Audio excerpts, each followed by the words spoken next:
Good evening and welcome to the 6-hour race of South City, the third round of the GT World Series 2014. My name is Thilo Falkenberg, and next to me, as next as he can be to me, Chris Ford. Hello Thilo, hello world. Been a long time since I've chatted to you guys, but hello. So, how you feel? I mean, it's been a long time, and some might want to know. Oh, yeldy. That's the thing. All I can really say. I feel yeldy. I see nothing has really changed in Live for Speed. We don't have a Scirocco or Rockingham yet, or S3, or tyre physics, or even an RB4 texture pack. So it's still good to see that some things don't change in life. Yeah, you can really see it that way. Some people see it the other way around. Yeah, I think those people are getting less and less these days, really. Yeah. Well, enough people are here around just because they don't have a computer that can live with the newer simulations. But anyways, as you can see, this is our track, South City Long, SO4. Yeah, this nice little graphic on the right side of the screen. You have got 3 sectors. The first sector that leads you into the city, then the twisty second sector, and the third sector, which is made of a long motorway straight, and one final corner that leads you onto the even longer start-finish complex, which is pretty much flat out. Yes, South City is always a challenge for the drivers, whether it be GT1 as some cars are today or GT2. It's a completely unique circuit in Live for Speed. Okay, Fern Bay is pretty tight and twisty, but there's not as much barriers around. Some of it's quite fast actually. Certainly the last part and the first part are fast, and then you've got the fiddly little bits, including the slowest corner in Live for Speed, the only first gear corner.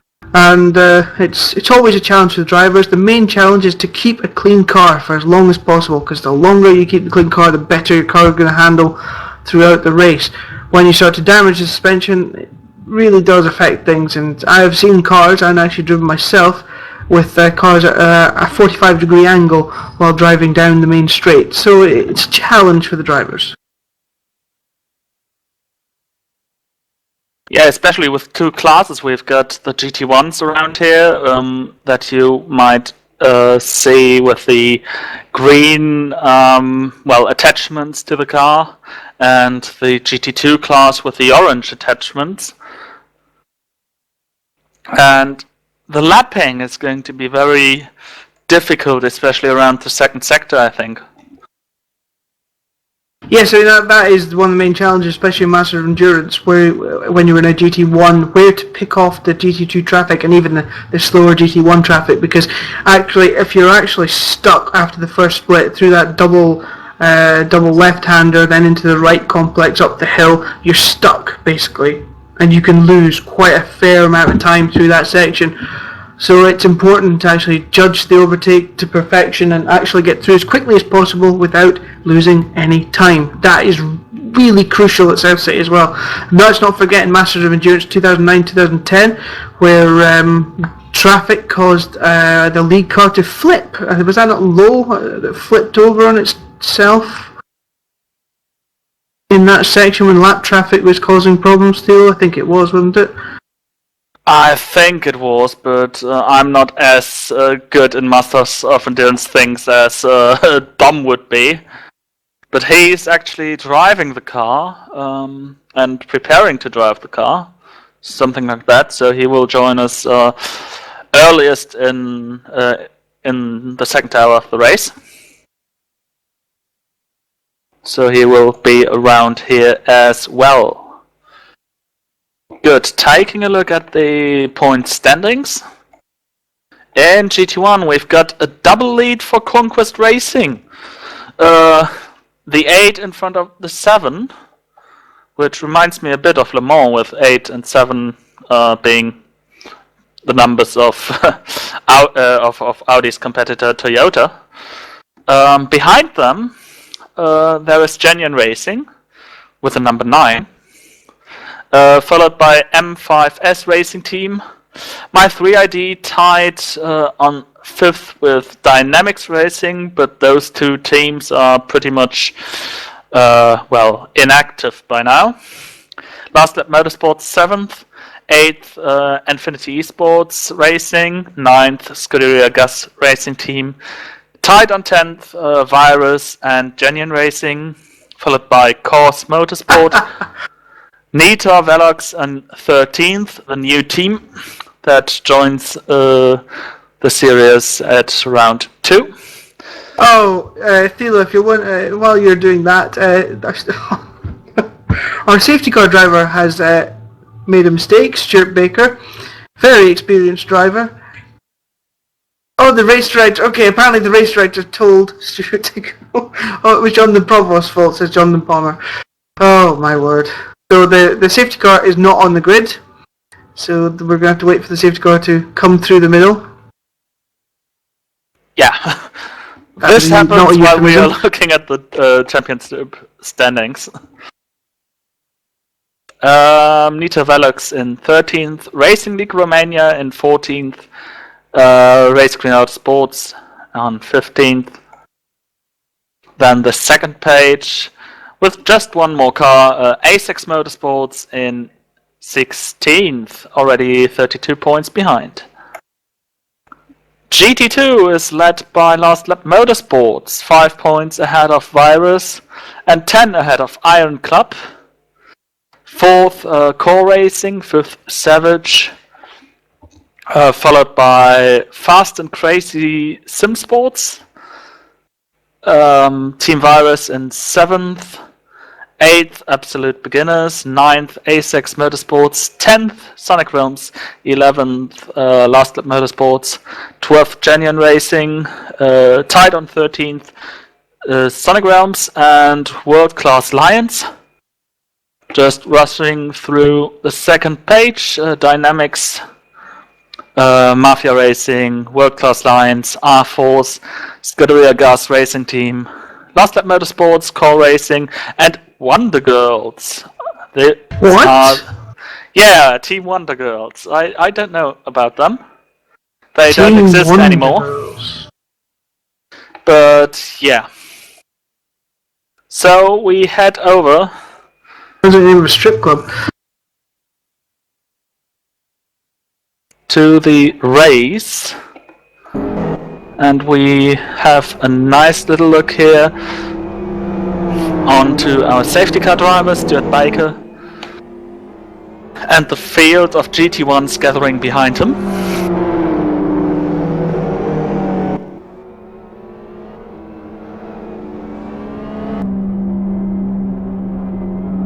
Yep, they'll start to go double file, I'm assuming, in a second. Just weaving to get their tyres going. You can actually see the FXR there of Koskinen in 3rd position, weaving around, sliding about to get the back tyres to come up to temperature in his FXR. And Thilo, they're about to go green. Yeah, we're about to go green. Dennis Lind on pole position.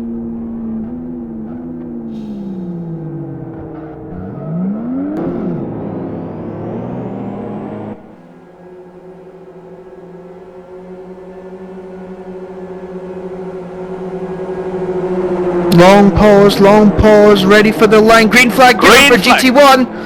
And there's a problem already, a little bit of contact, but Lint is away, and he's been pushed by Koskinen down into turn number 1. Koskinen slides into 2nd position, Lydon trying to go around the outside of the 2 of them. Bartolotta going down the inside of them both, but taking 2nd position. Koskinen hits the wall, drops back a bit, but Lint is out in front. Thilo? And now the start of the GT2s. They are about to get to the line.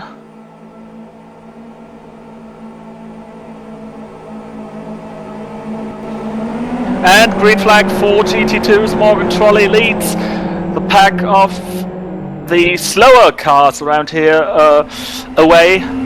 and the XRR pulls away from the same colored element. Oh, big crash in behind! Oh, he just flipped! Car 54, that's gonna be a safety car. He's right in the middle of the safety the car road there. Virus, it's dear. Virus, is it, Thilo? He was pushed over. He came.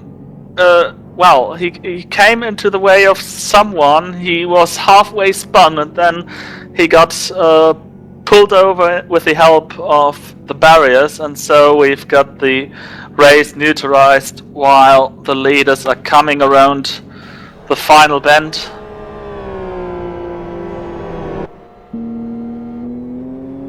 Yeah, an unfortunate incident there. It looked as though he was sort of sliding across the way well before before turn 1, and as you say, he got tipped up and over, and there's absolutely nothing a driver can do there. He's just hoping he comes down on all 4 wheels, and unfortunately for the Virus team there, the GT2 Virus car there, he did not. The safety car have to pull the field around. The safety car's already caught to the GT1 leader.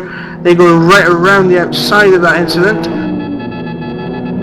Good clean start for GT1s. Oh, going just about spinning into the wall there under safety car, but Bortolotta there, Thilo, really wanted second position off of Lydon and Koskinen, didn't he? Lydon and Koskinen thinking about each other, and through came the XRR into second position, and that car should be a sitting duck, wouldn't you think, around South City, compared to the FZR and the FXR that Lydon and Koskinen have.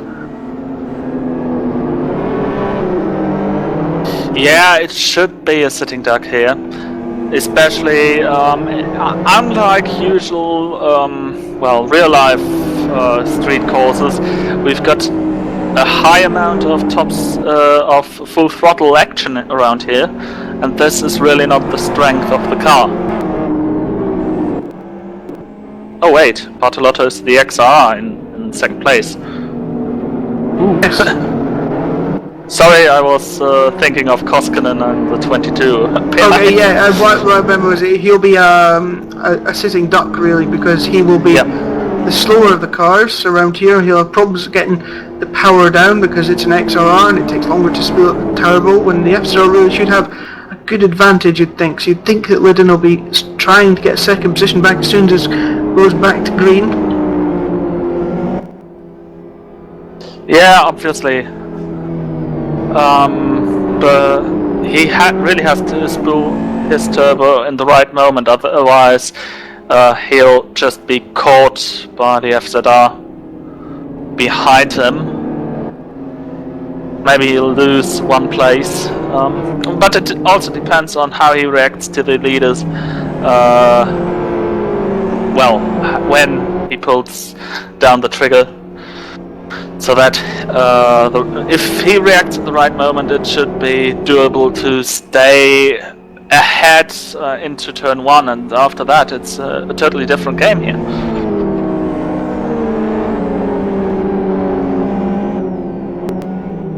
Indeed, Dennis will certainly be hoping that he can get a good restart, because he would not like to fall back down the order. Lydon taking a wide line through there. He would not like to lose this advantage, considering it's an XR behind him. If he goes behind the XRR, Thilo, then he is right into the clutches of Lydon and Koskinen again, and that is not a position I would personally want to ever be in it.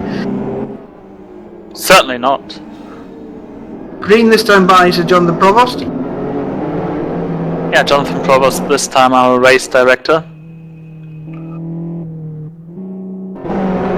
While Jonathan Palmer, who usually does these kind of things, is in a rescue car.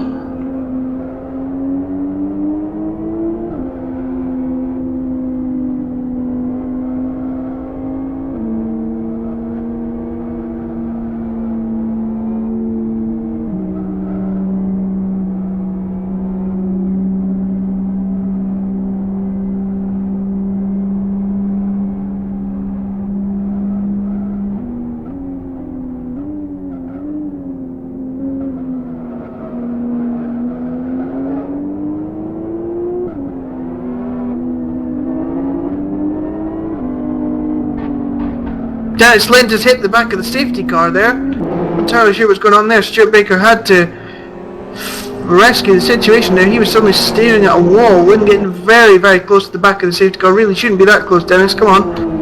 And now he lets Baker get away. Baker accelerates off into the distance. Dennis Lynn is now taking over the pace of the safety car.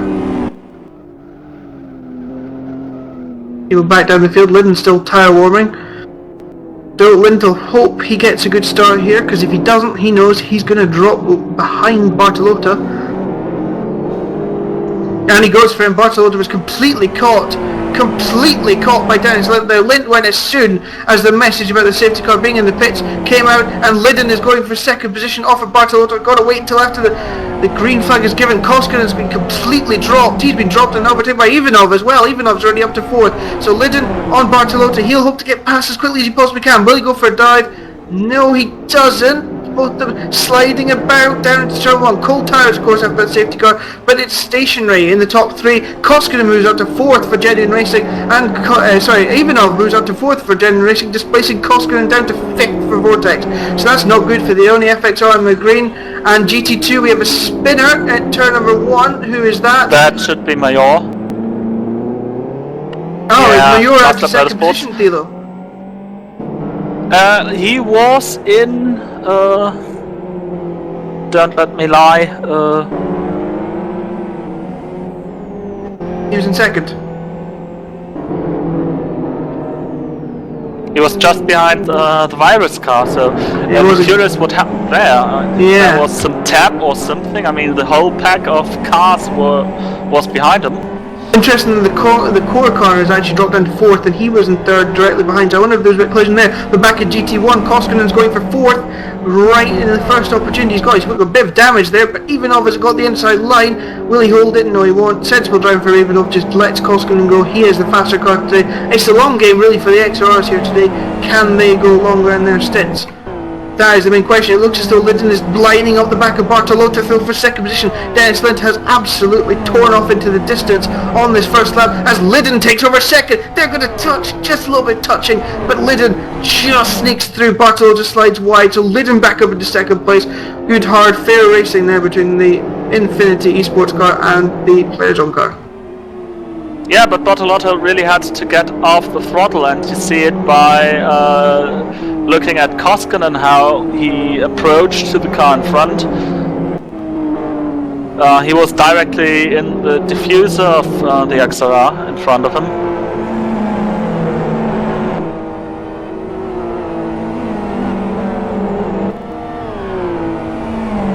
The number 25 Last Lap Motorsports car in the pits for the second time, it shows me.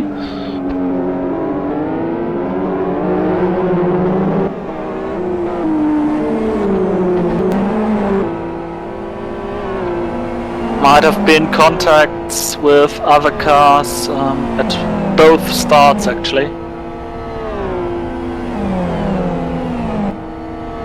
Since it's a 6-hour race, it is better to repair the damage if you have one. Yeah, no great start for them. Back in the front, Lynn comes through the GT1. How big's his lead going to be already, though, Thilo? He looks as though he's got the hammer down. Linden up into second place now. 1.77 seconds at the end of the second lap. The effective second lap. Koskinen is lagging now. Koskinen's lagging badly. Koskinen is, well, he is probably going to hit Bartolota because of this lag, I would bet.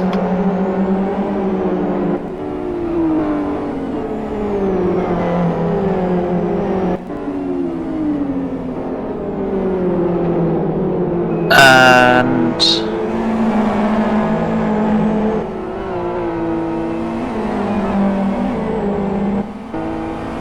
it looks really the way you would think that the Vortex car, the only XR around here, is strong in the tighter parts of the track. But usually there's no place to overtake. We'll try the same trick he tried a main stick with Ivanov. He'll sort of bomb it out of the hoop and just try and be alongside Bartolota for the final corner, force Bartolota to give up the position. I think he'll try that into turn number 2 this time around. Bartolota very, very leery under braking, and Koskinen surely is going to be in a position to overtake some point down this main straight through the little sort of left-right complex down toward the main straight now at South City. Plunging to the right, stay as close to the barrier as you can on the left-hand side there. Koskinen so close to the slipstream. Surely you'd think, oh, he has to lift. He feels that he has to lift in Bartolota's slipstream, but he's still going to go for it. Don't want to touch him. That'll probably be a penalty if you do that. No, he just manages to avoid everything but the smallest touch. So Koskinen still cannot get past the XR of Bartolota. Battle for third position. And now again the strong parts of the FXR. It's no use to him having the FXR at the moment because he can't get past the Stellar XR. Oh. And if you keep bouncing off the walls, Eunice, you're not going to overtake him, to be honest. But wall riding is really helping. You know.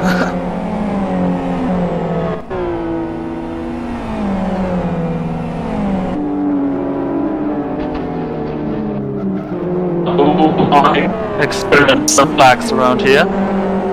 Of various cars, actually.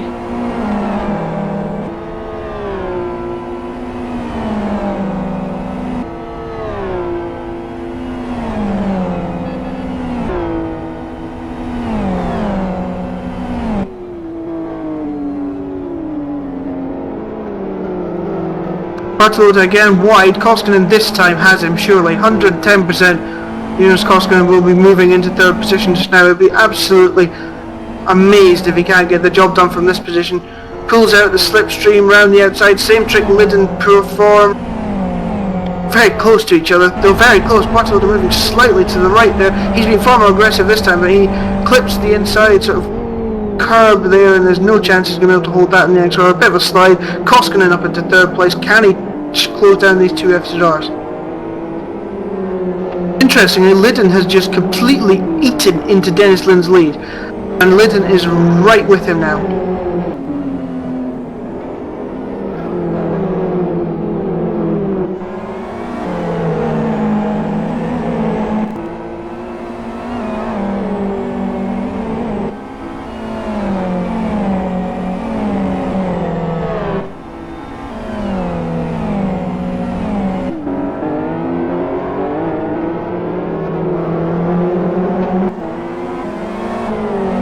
Got a battle for position in GT2s, Lochtenberg for absolute beginners and Morvai for virus.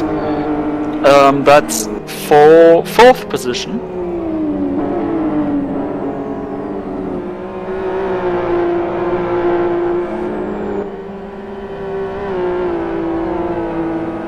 Though it seems to be all over again because now Morvai is pulling away.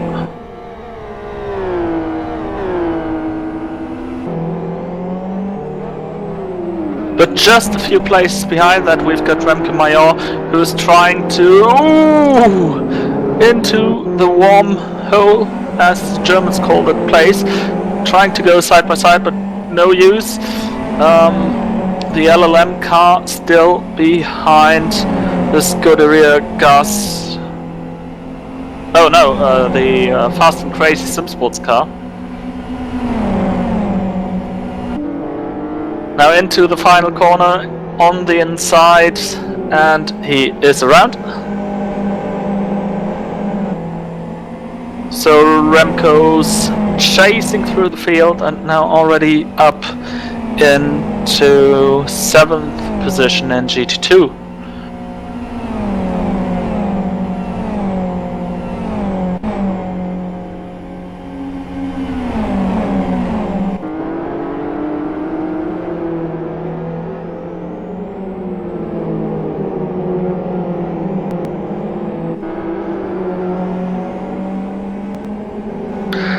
The next car ahead of them would be A6,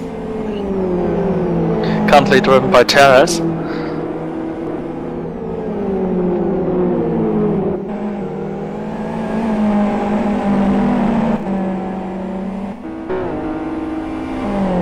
Let's check in on the GT1 leaders again. Lentz lap 30.4 dead, Lydon 30.65, Koskinen 30.1. Koskinen charging up to the back of these two. This is a three-way fight at the moment. Make no a doubt about that.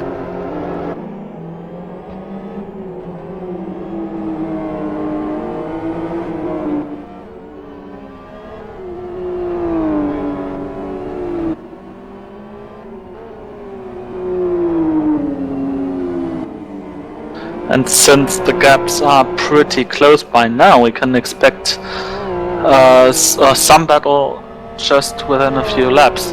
Though I must say, Jonas is wall riding too much in my eyes. Maybe this will be costly throughout the race distance.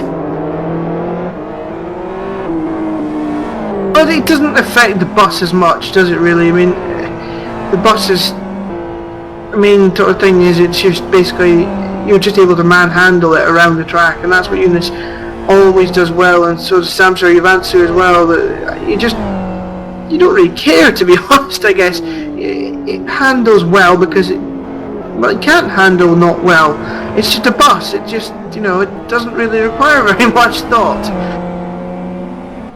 Well, as long as they don't have damage that affects the suspension as much as the tires start to use differently, it should work out.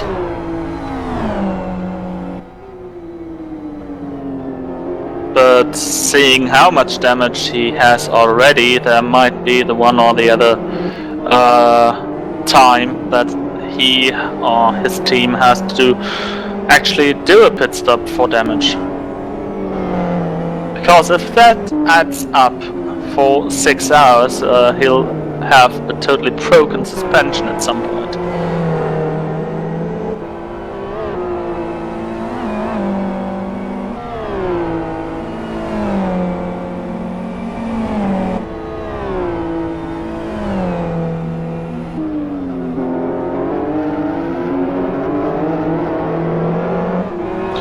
Rally spun.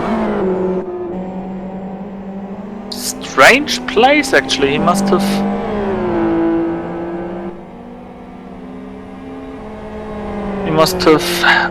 been on the throttle too early. Or massive damage on his right hand side. Yeah, though this is just cosmetic. When you look at the suspension damage chart, it's just, well, 1 pixel of damage at the upper wishbones on the right side. So it's really marginal.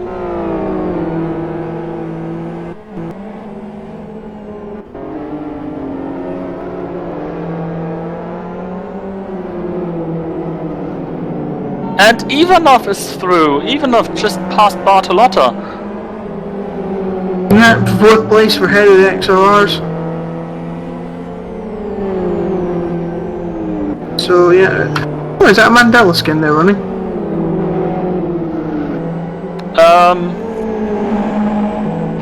It's 4664. Yep. Yeah.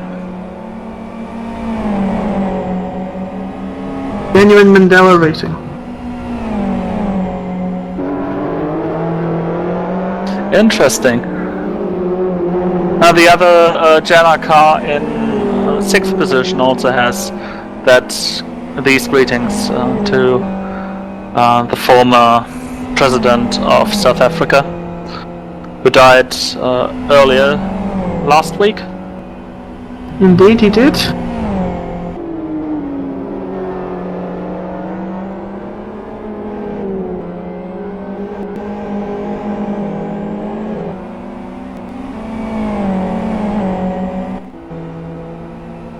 One good thing about sim racing is that we don't have to do some translations to people that can't listen because they're deaf or something, or have suffered from an injury or anything like that. So we don't have to get some translators for those people.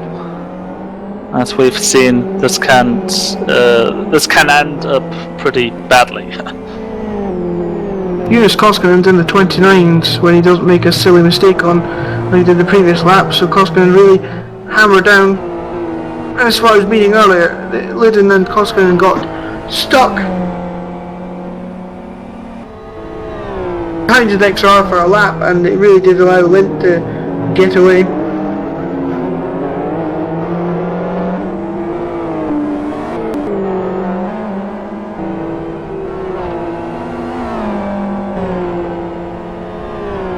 Lind starts to lap the people. First victim was the World Crash League car, the number 61, driven by Soini.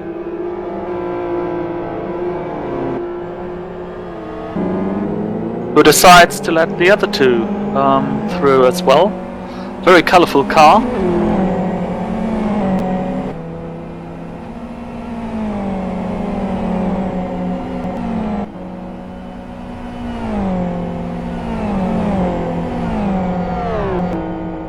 Losing tons of time.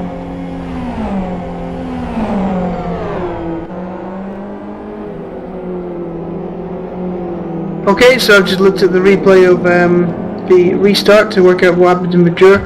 Well, and the core car basically, I don't know what he was thinking there. I think he just basically forgot to brake. As I suspected, the core car really spinning the Last Lap Motorsports car, and we'll see what happens there. Last Lap Motorsports have protested that. Majer now in the slipstream of Teres. Goes again to the inside into the final corner. And he's through, so another place gained.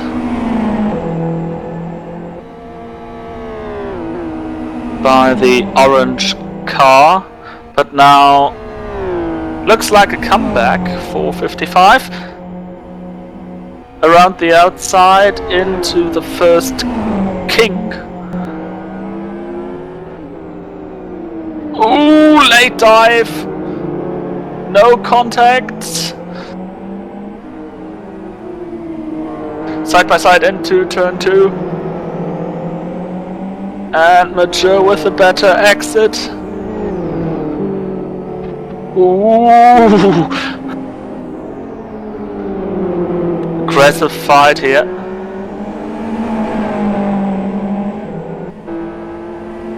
For 6th position in GT2.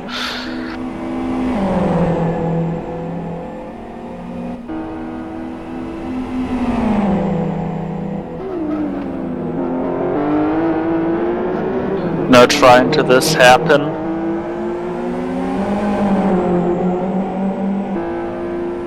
It's a weird line. Ooh. It's a very weird line from Car 55 there. A6.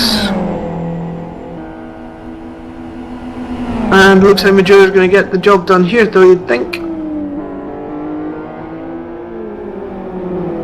Yep, runs in wide, nice classic overtake, and they get back in the slipstream, doesn't look like it. Yeah, job's done after 2 laps.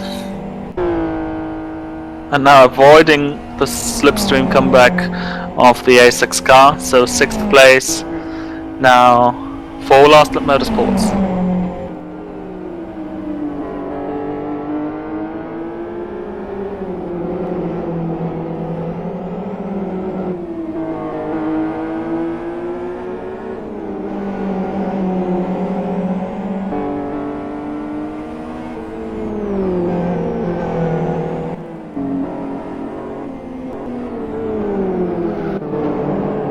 Walsingham in the fight with Goig, and Goig goes around because Walsingham in the 2nd generation racing car was, well, having some hard time lapping one of the GT2 cars. So I said earlier, you've got to pick your moments, and you know, it's can be hard. Drive-through penalty for the core GT2 car for spinning number 52, as I suspected it might happen.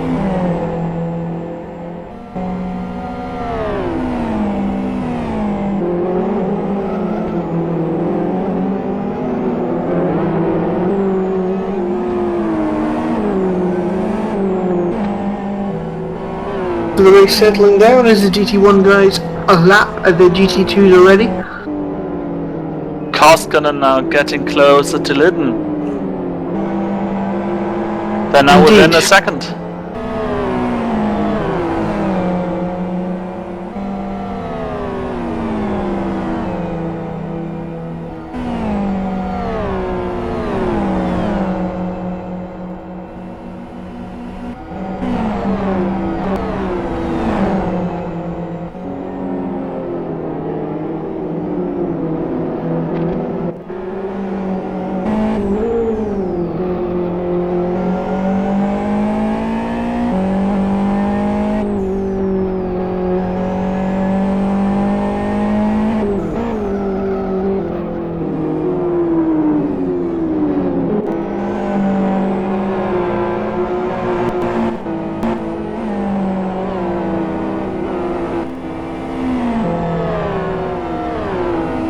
But now Koskinen does lose some amount of time in the traffic in the city. Not getting around Garcia as nicely as he would have hoped to.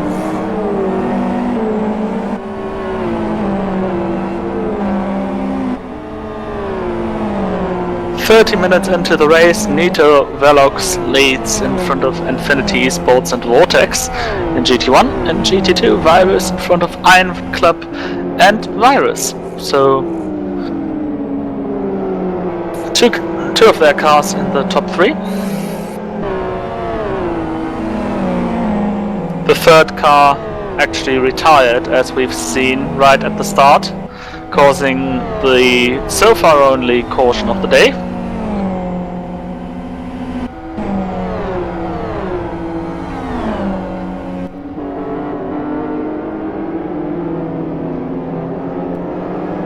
And due to traffic, now Lydden is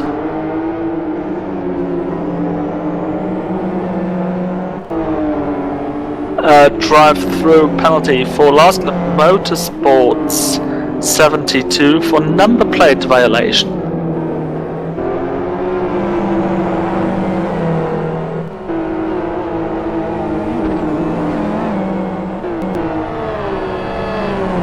So that's not the Remco Major car, the orange one, but it is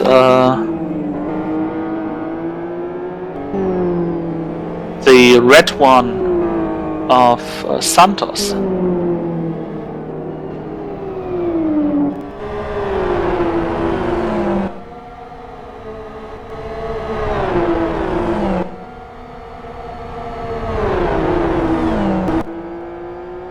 Indeed.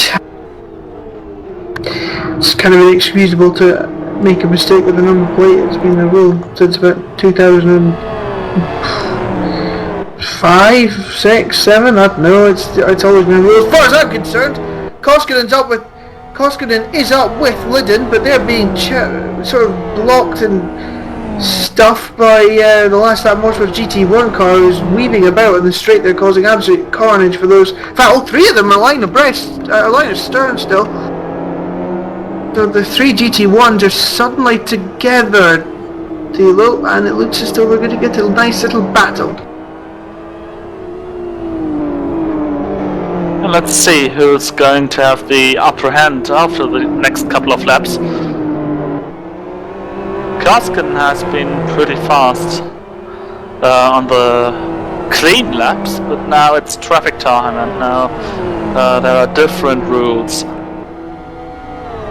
Just looking there, Lydden has a red clutcher, so this might affect him just a little bit. It's not totally red, but it shows red, so it's not really improving his position. Down the long motorway straight.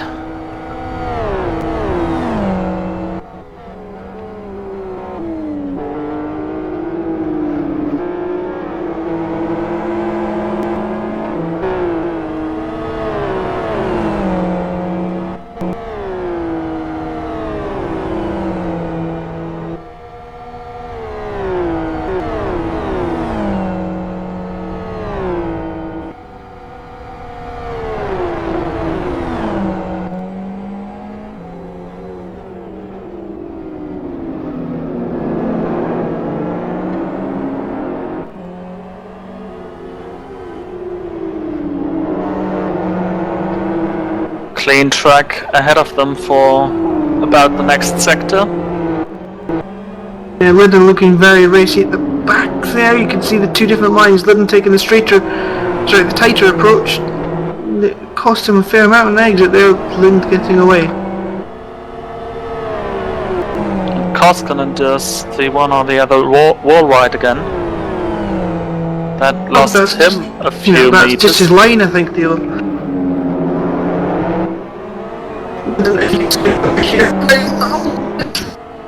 What's going on, sir? Yeah.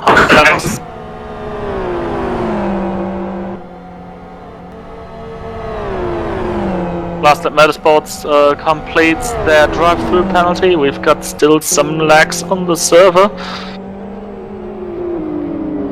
but so far everyone stays on the server. Linden's got a very red clutch, and Koskinen is close. Is he close enough? I don't think he's quite close enough. He lost the edge of the slipstream. Yeah, Linden's got to watch that clutch. That's getting a bit toasty.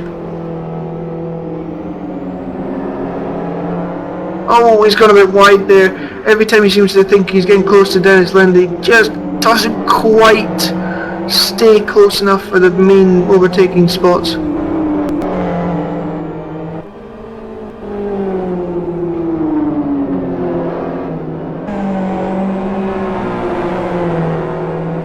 Again, nice to see all those different lines in the tight section.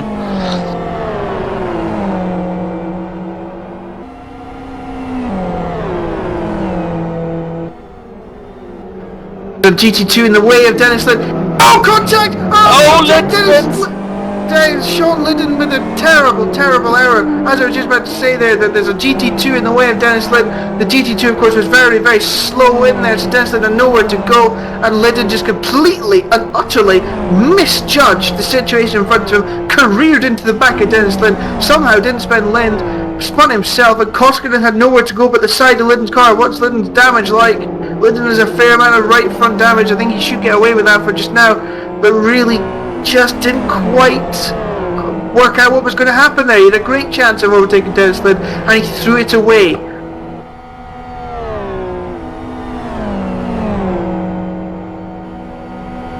But although he had this amount of backlog and misjudgment in one place, he didn't lose too much time to the two in front, so he's still there, still in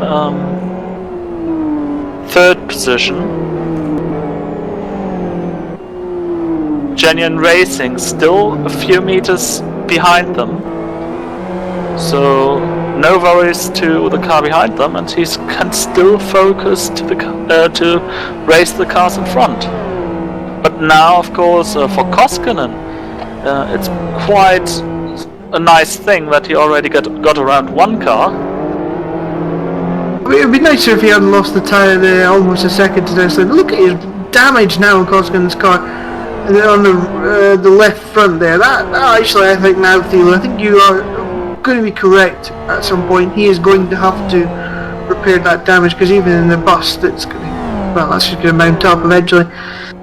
But yeah, he's in second position just now. He's the real danger man for Dennis Lind, really, in terms of pure pace just at the moment. Let's see what their lap times are, the first lap post-collision. Dennis actually has a beautifully clean car.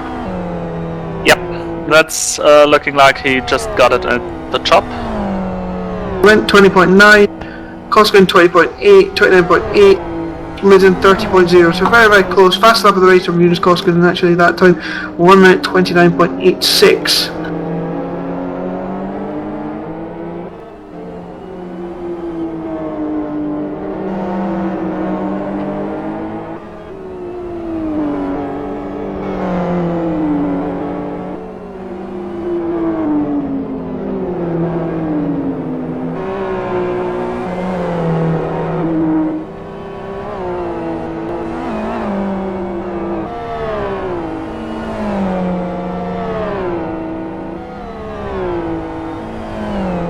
Some more traffic ahead.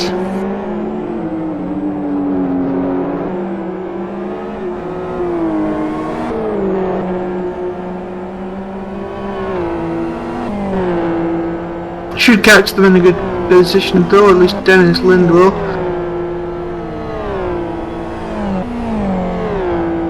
Santos and Trolley. Santos also with a pretty red clutch.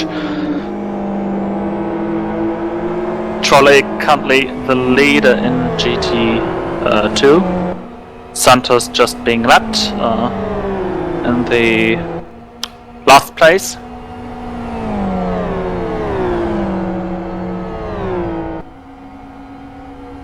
Oh, Lind has to jump onto the brake.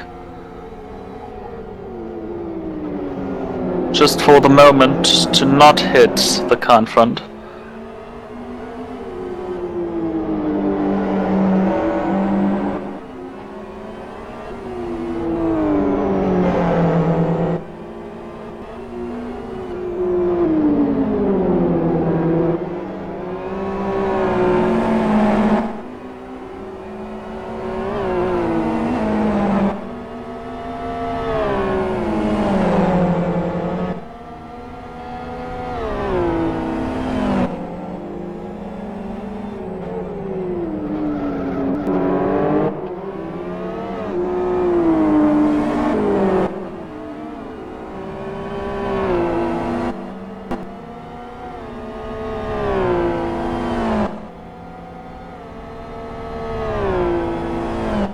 And everything starts to settle down a little bit again.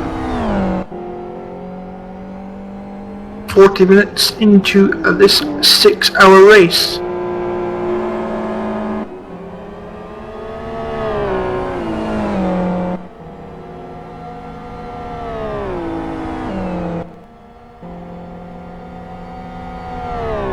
Top two, pretty even on lap times.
Our championship leader, Conquest Racing number 8, is now approaching the number 4 of Bartolotta.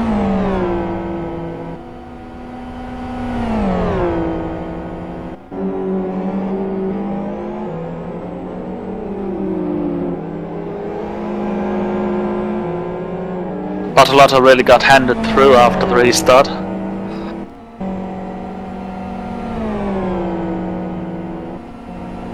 From second now down to... Oh, contact there at the end of this overtake. Bartolotta now being handed through onto 6th position.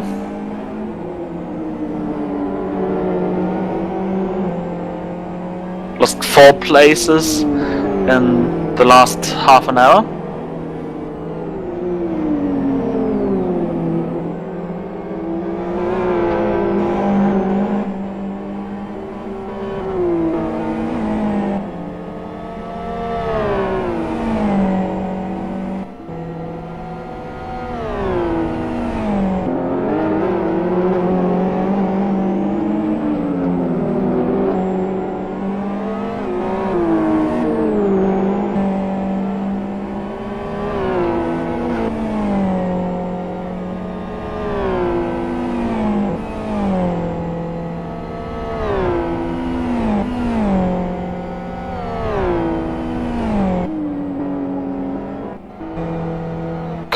Koskinen now closer to the leader.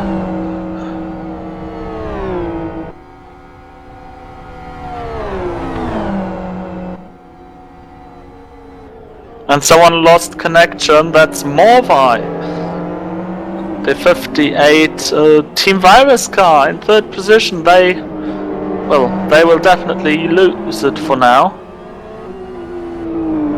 Not a great day for Team Virus so far. One car flipped over, the other car timed out. Indeed.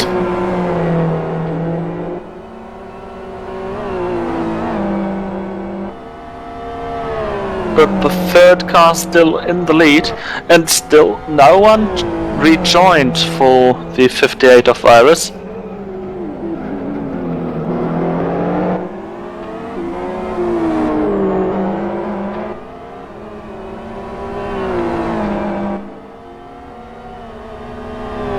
Jonathan Provost, our race director, loses connection as well.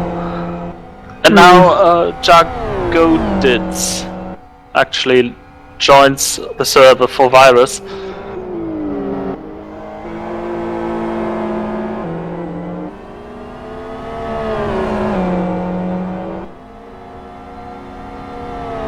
Koskinen in the slipstream? Not quite.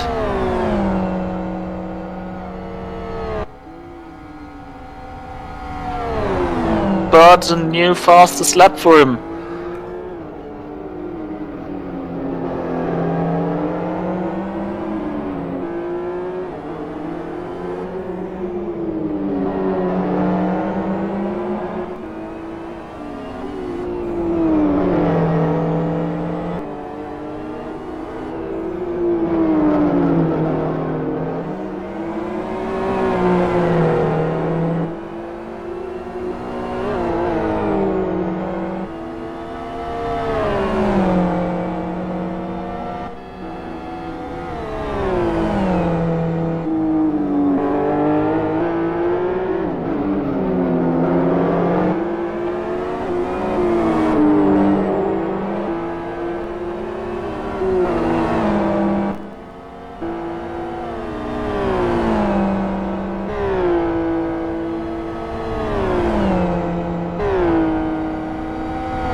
Into the final hairpin. Lind with a little slide, and Koskinen now still not at the slipstream.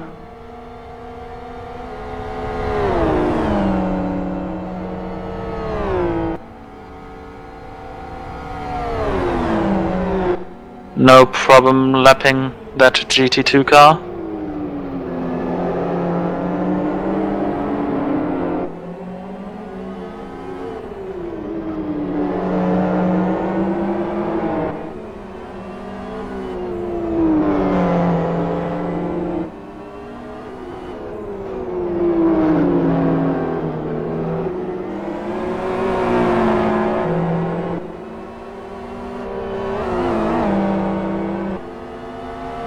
No use being faster around here. Again, some wall riding by the FXR. The only FXR around here on this track.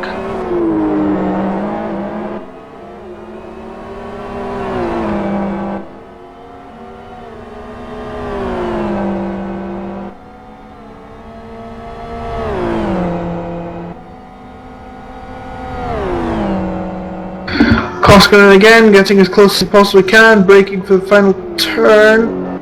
He's closer this time, I think. Not close enough though, I don't think. Still. I'm not really able to run at these two paces at the moment.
Currently no real close battle around the track. The closest is for the lead.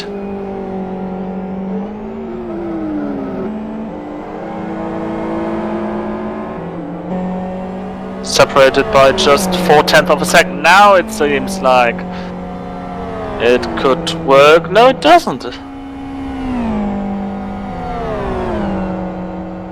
It seems like in the kink onto the start finish that suddenly the FXR loses. Oh, let's get it actually with Mead. Mead did very well to spot that one coming. Oh dear. The Savage car in the way of Dennis Lynn, but well, they actually managed it without doing any contact.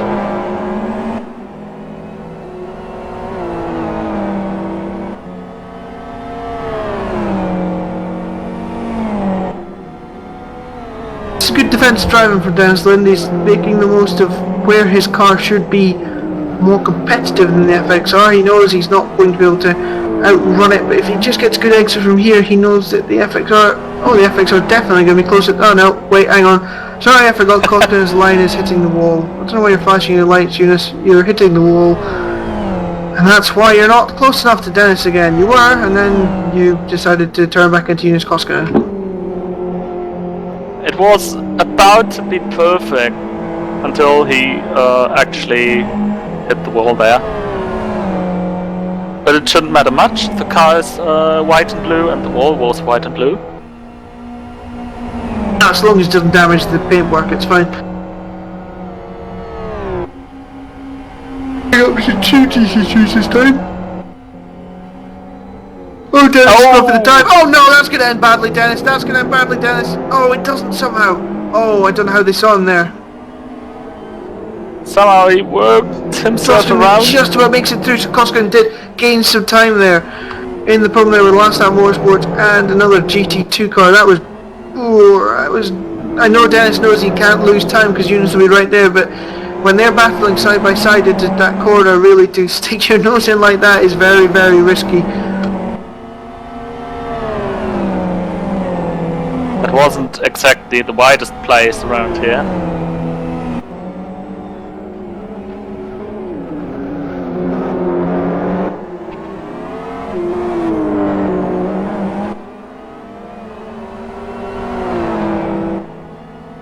And again he hits the wall when being close to Dennis. I don't think he's hitting it.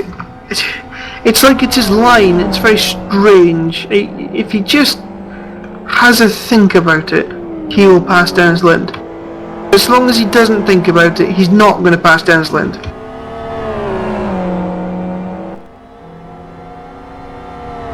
Lind seems to have also some problems with lapping Durelli.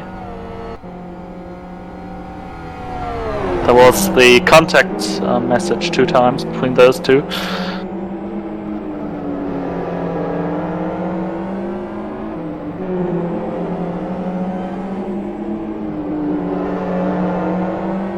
And Lynn lost heavily, 131.2 his last lap. Compared to the car behind, 129.8.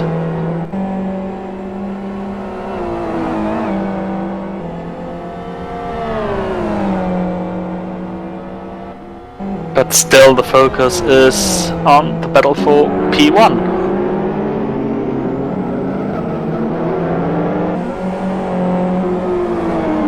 And there is a GT2 car ahead. They'll clear him on the straight. Koskinen avoids the wall. I don't believe it. He finally avoided the wall when he wasn't close enough to make a pass. If I put a bet on that, then I think I'd be not very rich because the odds would have been quite short, but still.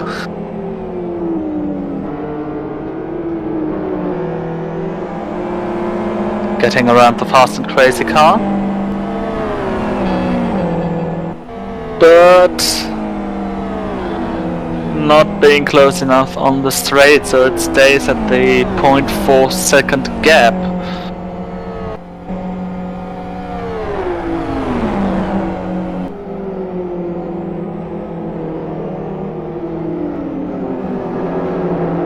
Now here's a chance for Koskinen. If Lind get held up into turn number 3, he's got to take a chance. Koskinen's got to go through as well. He's got to make it through before turn 4. He's going to he might lose a little bit of time, but Lind did just avoid getting compromised there. They both seem to get compromised the same amount.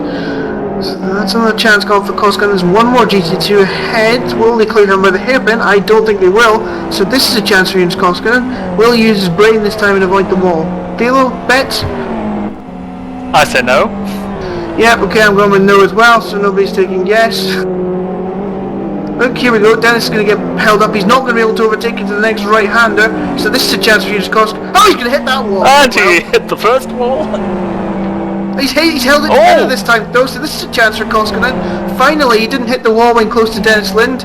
Here we go down the straight. Is the lead going to change the first time in this race? Lind goes right, goes left, but Koskinen's got the overlap. And surely he's got the inside line. Lind tries to outbrake him. He's still got the inside line. Koskinen goes a little bit wide. Lind sweeps back. Contact. Koskinen hits the wall. Finally, not more damage to the car. It though.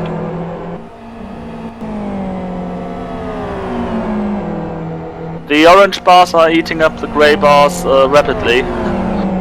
Yes, well that time, I mean, Dennis had every right to sort of swing wide, but I think he came a bit too wide into Koskinen.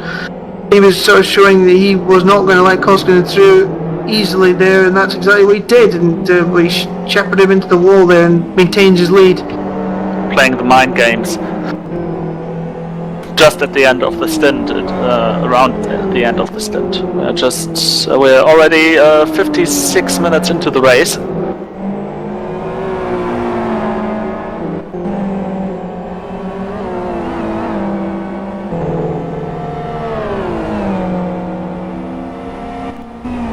That's helping Lydon out a bit. Lydon's beginning to catch up to these two again.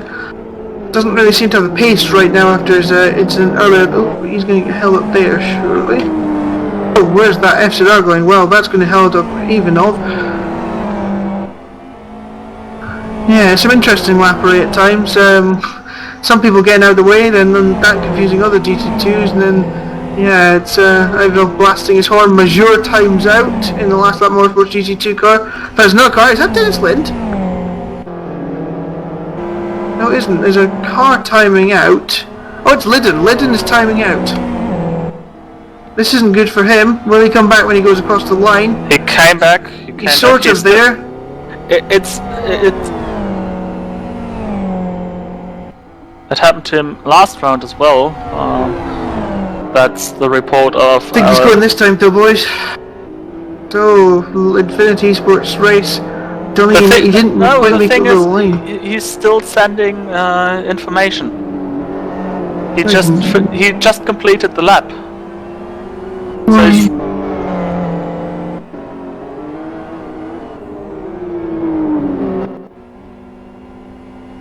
meanwhile, TV director shows Lydon in the lead, which can't be true. And he is back,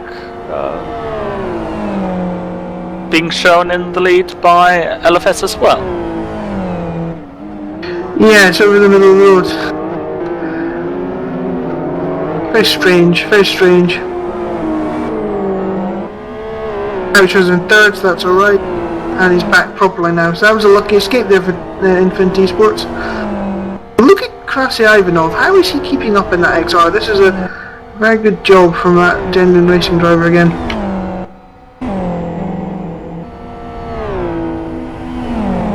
Yeah, Krasy actually made a good job staying in touch with Lydon since the mistake earlier by Lydon. And over the last couple of laps, he even got closer. The gap between those two is just 1.8 seconds.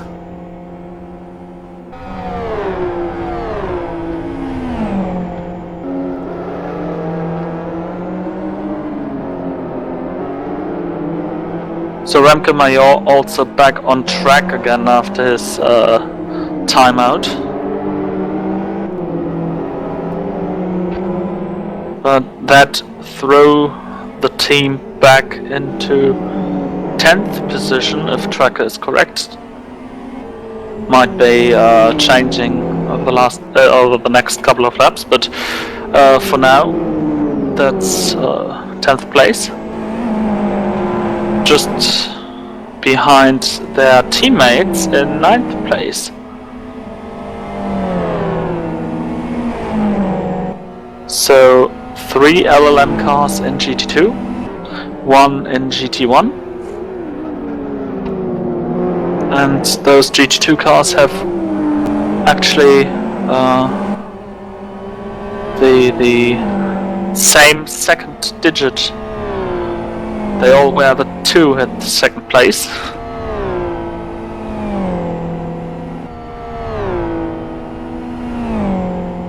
I wonder why they didn't do it for the GT1 as well, because their number is 25.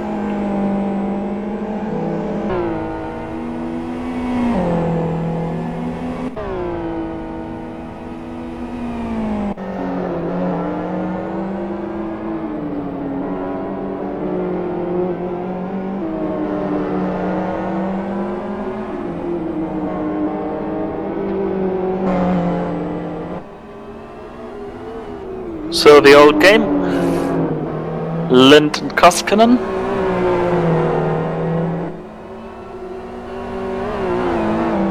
The top 4 are actually within 5.2 seconds.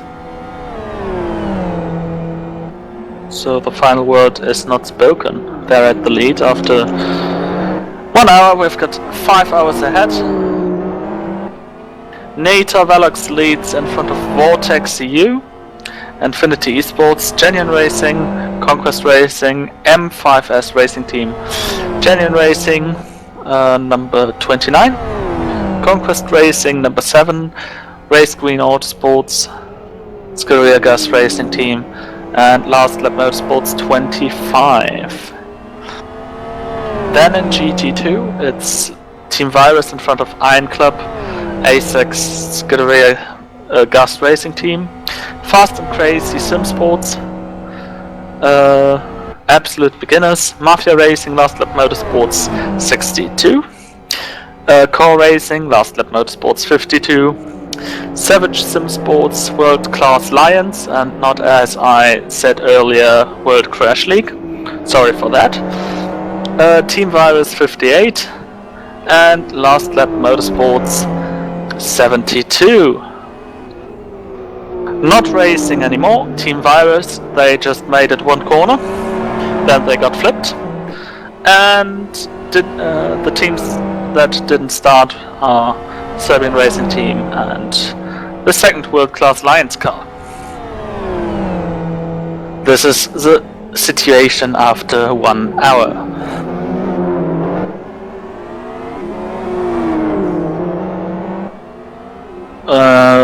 Let's see if Koskinen and Lind... no. No, Koskinen again hits the wall and they are separated by a few car lengths again. And so far it didn't seem like there was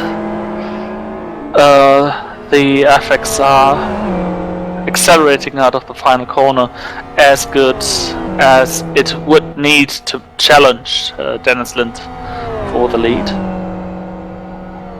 First pit stops, 55, that's ASEX Motorsports GT2 car, Terhes and Hocha are switching.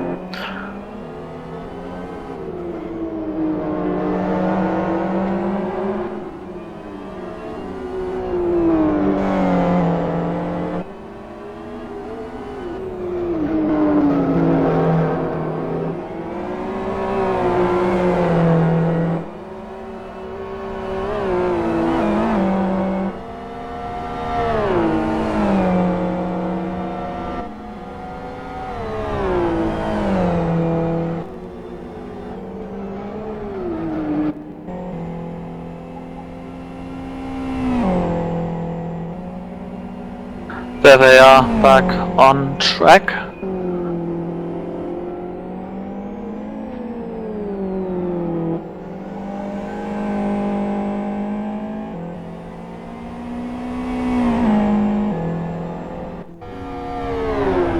taking a look at Morgan Trolley, the leader of the GT2 class. He's also in a very orange car, and just like Last Lap Motorsports, with whom they shared the first row at the start of the race, Last Lap Motorsports actually had some troubles at the restart of the race after the first caution of the day. Also, they had a timeout, so they fell behind pretty much.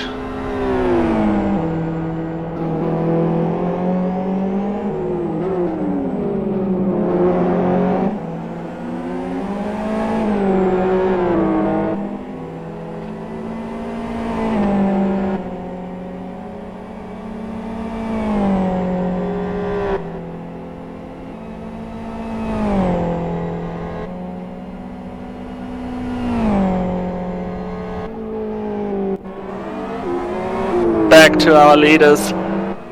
Koskinen very, very close to Lind.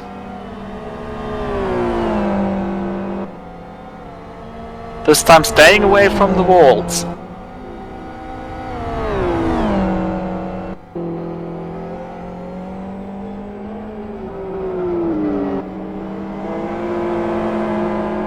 Yep.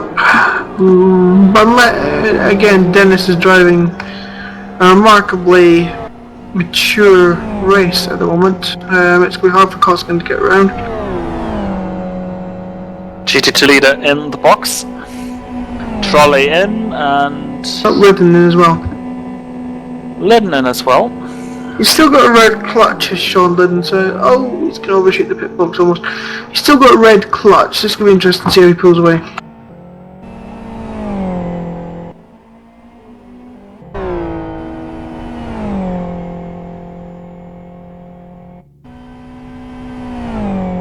He's repairing damage as well, Thilo. Sorry, I shouldn't yawn. He's repairing damage as well, Thilo. Yeah, I think that was needed. I mean, he dropped on pace after the accident. Oh, Linden's in traffic again. This is Koskinen's chance, Thilo. This is Koskinen's chance. Linden's going to get held up badly by the 55 again. Lind makes it through, Koskinen makes it through, Koskinen somehow still not quite close enough. How is he not close enough when Lind was badly broke there? Lind goes hard to the left-hand side, he'll sweep. Ooh, did they hit the wall there, Thilo? Anyway, Koskinen goes for the outside again, Lind maintains the inside line. This time, Koskinen doesn't go for the outside, he does go for the outside and they make contact again. I'm not sure where Eunice thought he was going to go there, Thilo.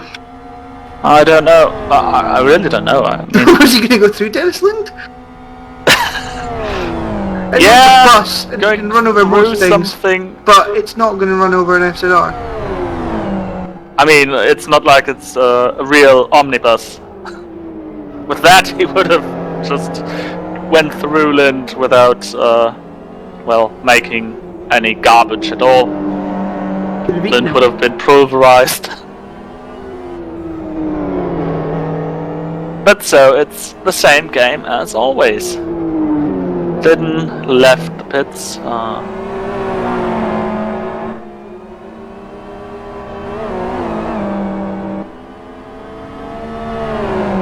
Lind not as, well, as narrow through that kink. Oh, contact! And Koskinen goes straight nearly into the wall. Well, yeah.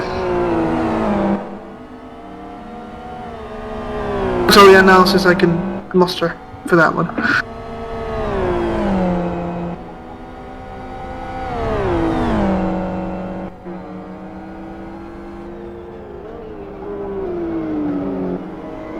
Let's go and check that out via replay again.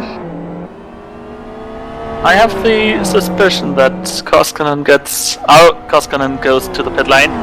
Will repair damage. Keep an eye on that, Thilo. I keep. Oh, Dennis Lind did hit the wall when he was Yes, trying he is to repairing stay to damage. the left.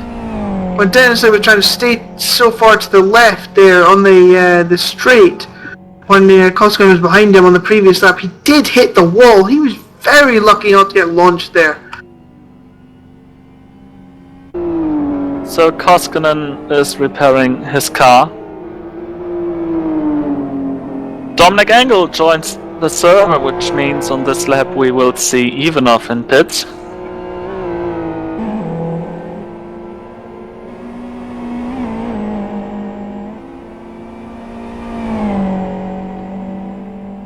It was a brave move from Koskinen, but it was never going to work into the hairpin.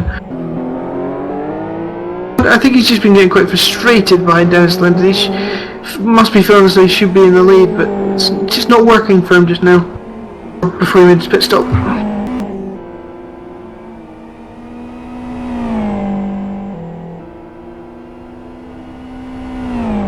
So Koskinen leaves the pits.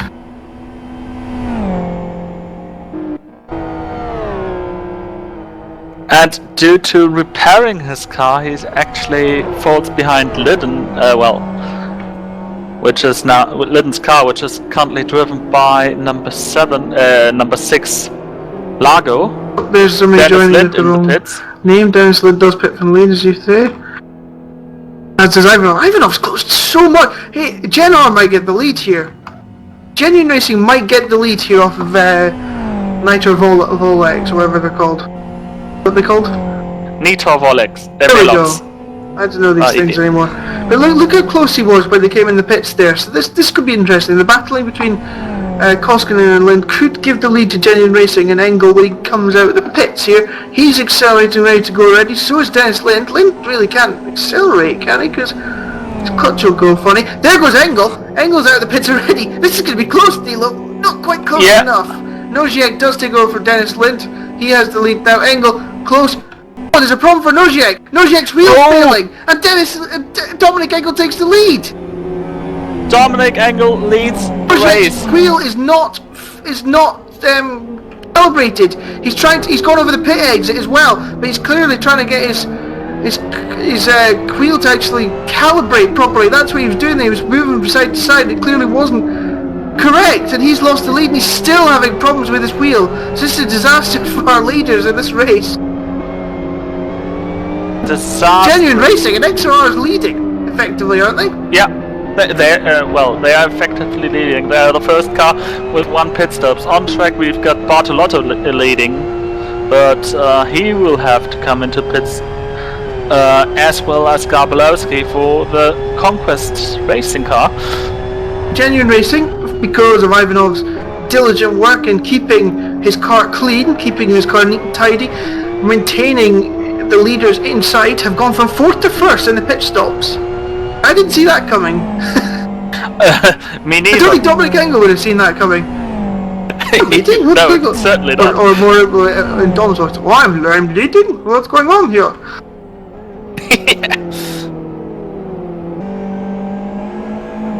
This doesn't happen often.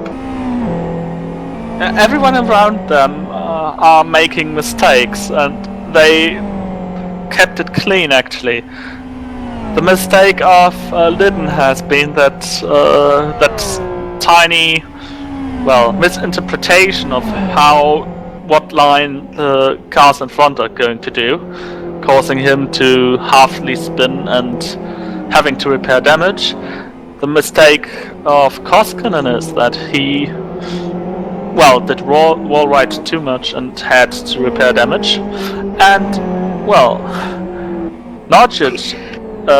You could say it was a mistake, Thilo, but look, he's already put damage on that car again. Yeah. Look how far they are behind as well. They're miles back because they repaired damage. That's what I was saying at the start of this race. If you have to repair damage, you're at such a disadvantage because you have to, it's going to make the car handle strange, and it's faster to have a cleaner car so you can drive it normally. And this is exactly what we see now. Koskinen from 2nd to 7th because he has to repair damage, and Infinity from 3rd to 6th. 5th or 6th, depending on the other Conquest car. We dropped 25 seconds behind Genuine Racing. Yeah. And this, although they were, Koskinen was pacing heavily. And look at his car again now. Although he is just a couple of laps out, his front right does look damaged. Although this time it's just cosmetic damage, but still, you just repaired your car and a few laps later, it looks like that. Well, this is going to be interesting. How long can Genuine Racing hold off Nozick? Yeah. They now took over the lead officially as Bartolotta and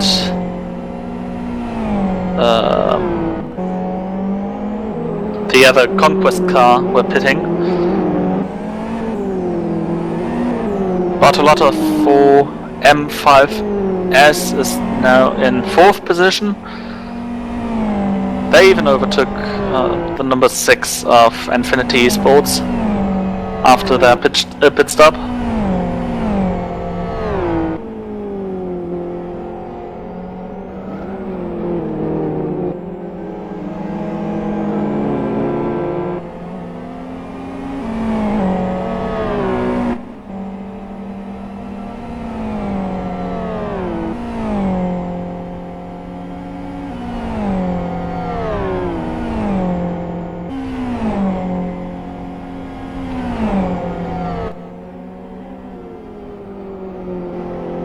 Three-way battle for 4th position in GT2. Svart, Gaspar and Hosha.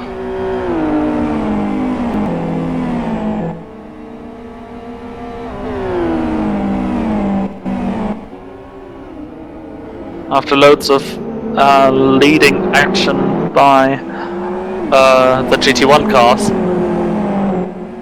Now back to GT2. The last time I managed cameras I was criticized for only showing GT1s, because while there were so many battles in GT2, trying to avoid it this time. Minya behind those three is actually also for position, so 4 cars within 2 seconds? 3 seconds? 3 seconds.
Oh, Dom's being held up.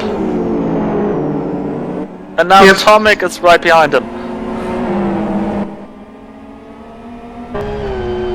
I think this is pretty much a slam dunk from this position. Oh, maybe it's not. Engel's getting away. But surely Nozick will catch in the final corner. Look at the low downforce on that Genuine Racing XR setup. Nozick gets closer, but okay, right, this is interesting. If all Engel's got to do is just maintain composure on corner exits, and Nozick loses out considerably on the start-finish straight to that XR. That is remarkable. Look at how much Engel's pulling away there, Thilo. Well, Racing I could maybe done with a couple more clicks of downforce. I know Dom a bit, and he usually likes to be a slightly bit faster on the straights. But in one point, this decision might be right. I mean, you can't really overtake around this part of the track. Yeah, that's what I'm saying. If he maintains composure on this next section here with the hairpin, the right, the left, then there's no chance Nojek will be able to get close enough because Engel can get away. Just gotta maintain composure up here, Dom. He's all over your backside though this time. Oh, it's a slam dunk from there. No, it's not. Engel gets a better run and Nojek hits the wall. Watch how much Engel pulls away now. See you soon. Cheers, bye. Look, he pulled over 6 car lengths there. Remarkable.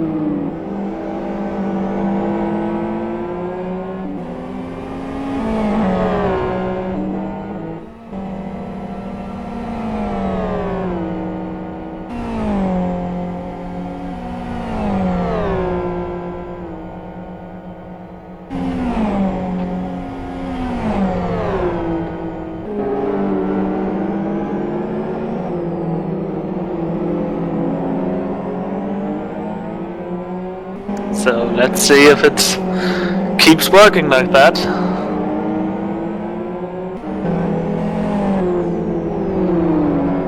He's a bit wide there, but there's no way to pass down here. This is going to be tricky though with this back marker GT2 in front.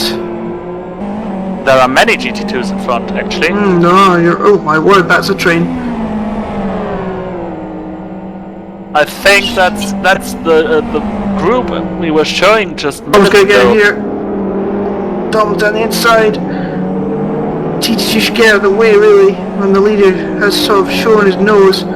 Again, Engel getting a good drive of the corner, Nojek maintaining the tightness this time, but watch Engel again. Can Nojek maintain the draft this time? I think he will this time. He's just close enough, surely.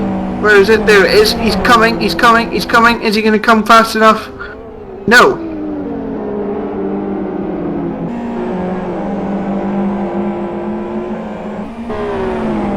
He's got to maintain it again down here. He's close again. Oh, he's very close to that GT2 as well. He's close again. There's no way through there. He's boxed in.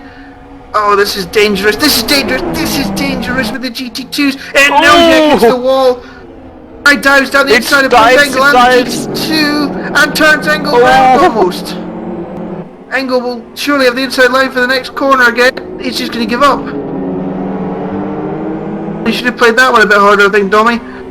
Really, the GT2's getting in the way there. Nojek stuck it up the inside and Engel... Oh, Engel hits the back of him now. I guess that's saying, hello, what were you doing? Yeah, pretty hard scene there.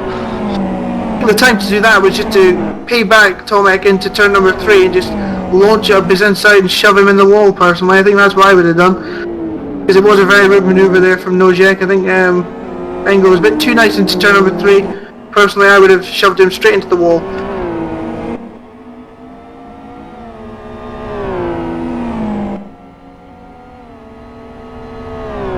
Yeah, probably many people would have handled that situation like that.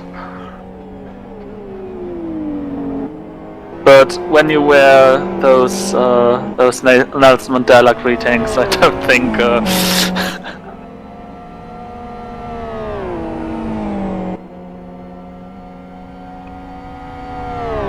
I don't think that would have been appropriate.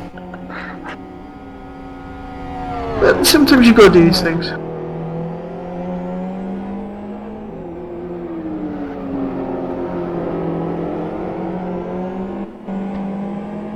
Meanwhile, Koskinen in 3rd position, and our GT2 fighting group, which has produced this change of positions at the front, is also fighting it out.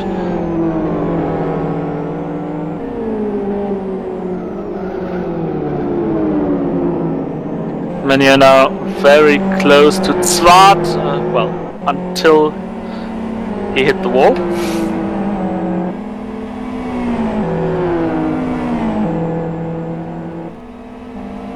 Well, there's always this one thing at South City, that the walls jump into your racing line.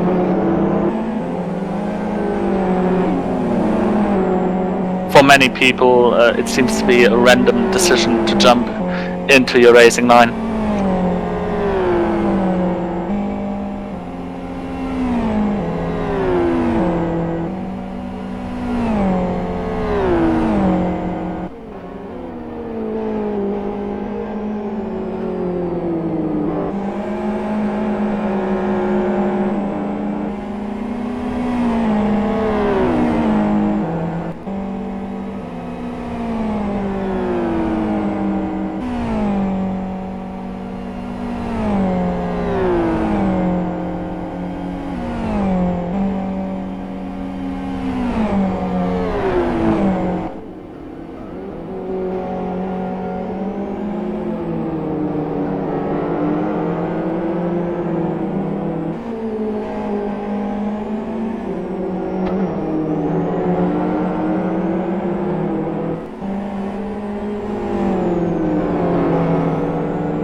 Seeing Koskinen's car, the right side damage is again at the level before the pit stop. Oh, Zwart spun. Zwart spun there.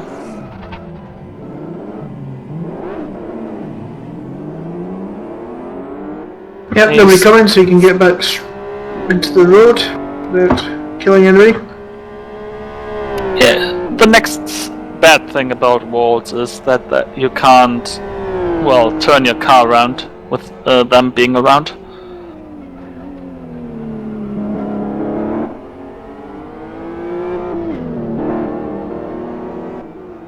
Tell you who's come out of nowhere, Conquest Racing and Goik, suddenly third, suddenly closing in on Genuine Racing. Not that far off the lead either.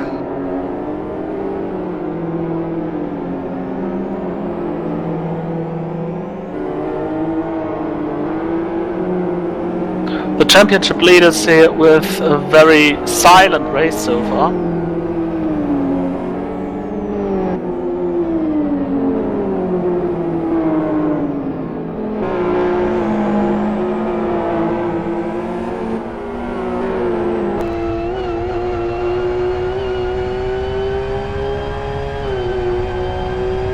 Going now around the track on board with them.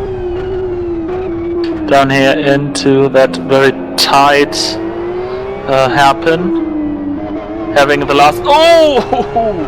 That last lap Motorsports car was That's nice. one way of getting away with the leaders. Yeah. I know what I'm going to do. Oh no, there's a car there. I'm going to turn left and hit the wall. Well, this wasn't a good idea. Car 14 in a bit of pickle. Oh, he's off for the hairpin. Is he just letting people through?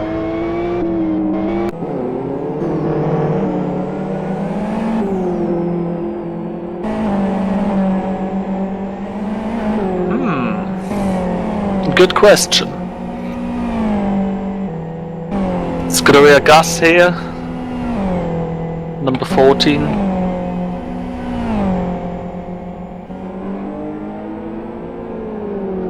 Currently at the wheel is Pardo.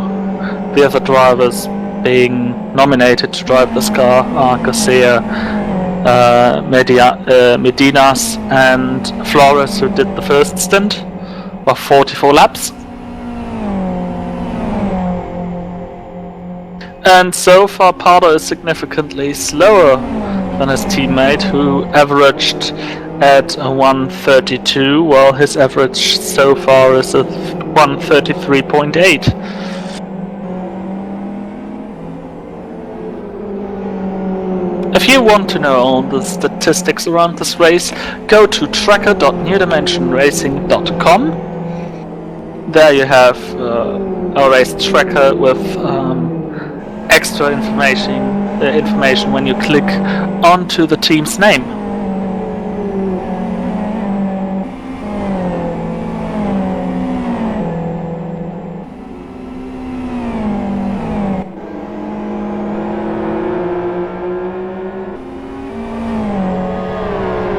Also, if you have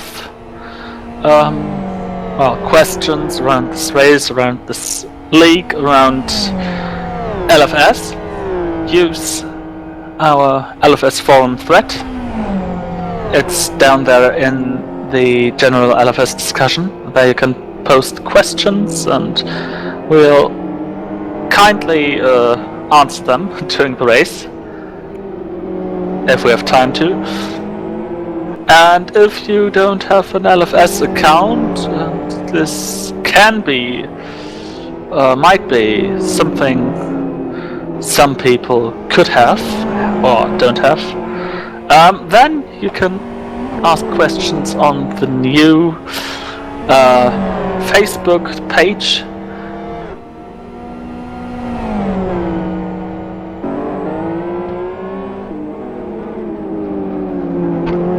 And of course, we've also got Twitter. Post your questions at @NDR_LFS. So much social media here. Angle has been called by Goik, by the way, Thilo. Yep.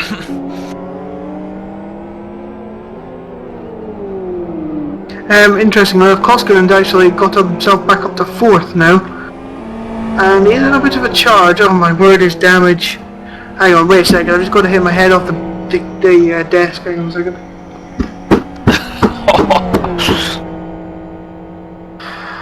So you lose 35 seconds of bearing damage in your first so the first thing you do in the first 10 laps of your second stint is get half the damage back again.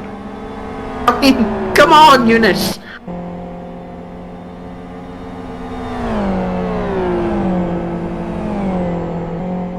And I don't think 35 seconds are easy to gain again on the leaders, on the opponents even.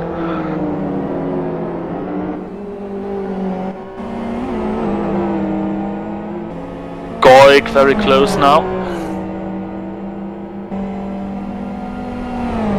Even made contact. Yeah, that might have been in this tight section, with Dom having little amounts of downforce.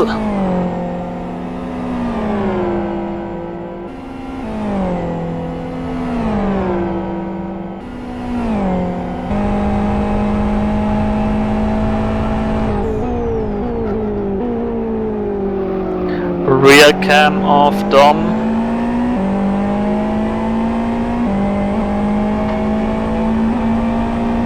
And you see how big this FZR is.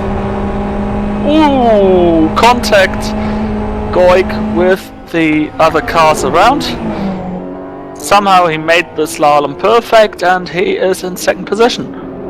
So Genuine Racing loses another position.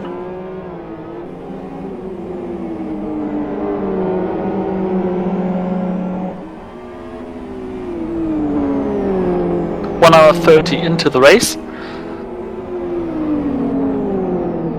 So we have got Nita Velox in the lead in front of front of Conquest Racing, and then Genuine Racing, the top 3. In GT2, the top 3 are Virus, Iron Club and Core Racing.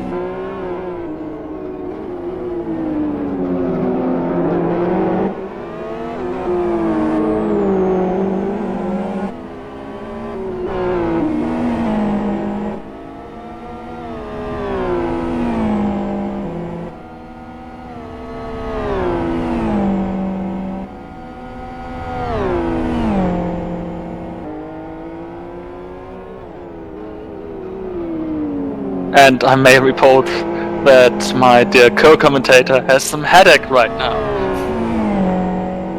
I wonder where that came from. I blame Eunice.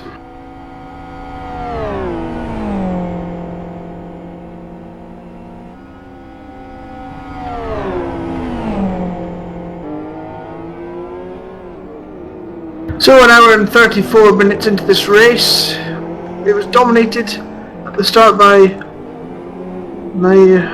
Naitor Vollex, but now they're back in front after losing lead to Nojek's problems in the pits, and he is beginning to assert his authority once more.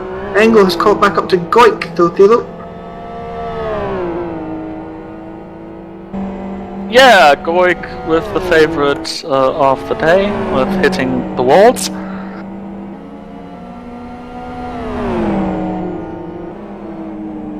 Slipstream doesn't help down there. But let's see, little wings. And some slipstream? No slipstream.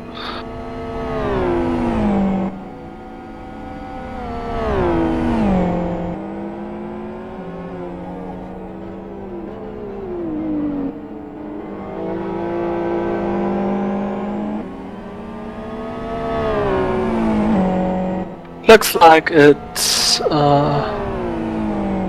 stretched out again. No wonder.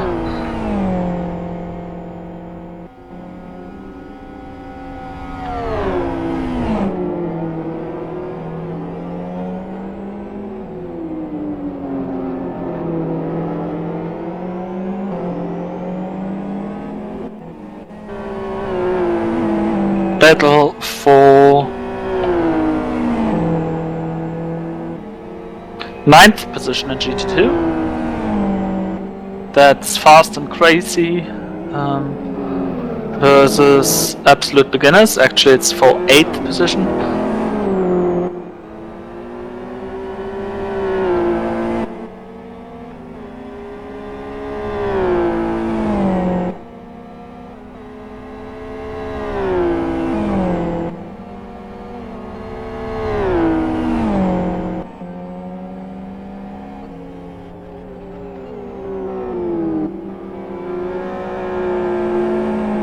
Fast and Crazy Sim Sports, a cooperation by Fast and Crazy and Savage Sim Sports, as far as I know. But with an all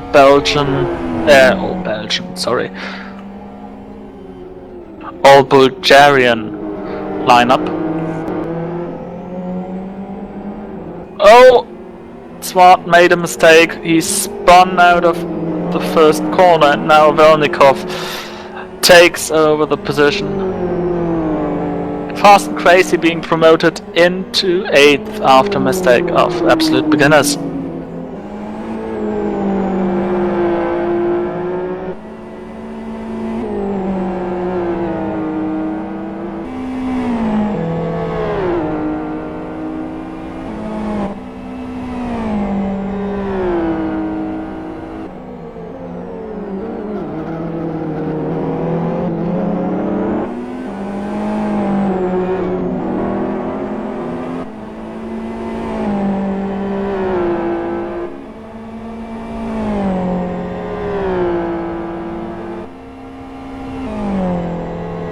I was just being corrected that there is no cooperation between those teams. I actually thought, because the skin reminds me... Nojek, what's happened to Nojek? Going and leak, not at Nojek, how is he spun on the back straight? There's got to have been contact with another car. There was contact with Mikola. So it's going into the lead. So contact with the back marker. Never mind that Chin Racing went from 4th to 1st. Conquest have gone from 8th to 1st.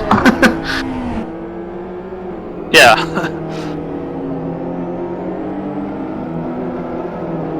And here we do have Mikola, who is actually 2nd placed in GT2 with Iron Club. Right, let's have a look. There they go, out to... there they go. 72 spun. The corner, I'm watching the replay now. that's one of the Last Lap Motorsports cars. What on earth was that about? Contact with the number 6 Lago.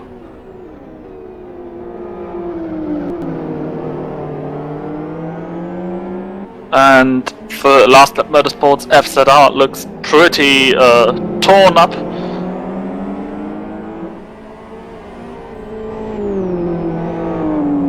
Yeah, the front is actually now smaller than the back of the car. That thing must feel awkward to drive around. I can't quite work out what happened with Nojek. It's a very strange incident. Any lag relay? No, it's just to know. Hang on, watch it again.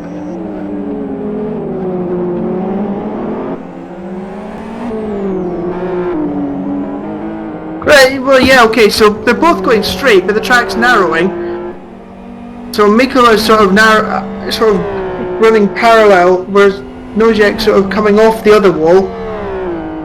And because it's sort of narrowing at that sort of point where it sort of narrows to the right, they sort of just end up making contact with each other.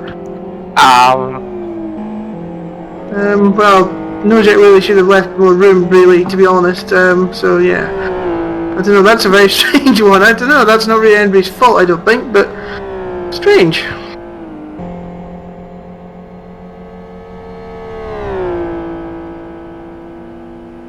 And Last Lap Motorsports keeps on driving, and the car is so bended. The front of the front number plate actually shows me a question mark, while the rear one is showing me a 72.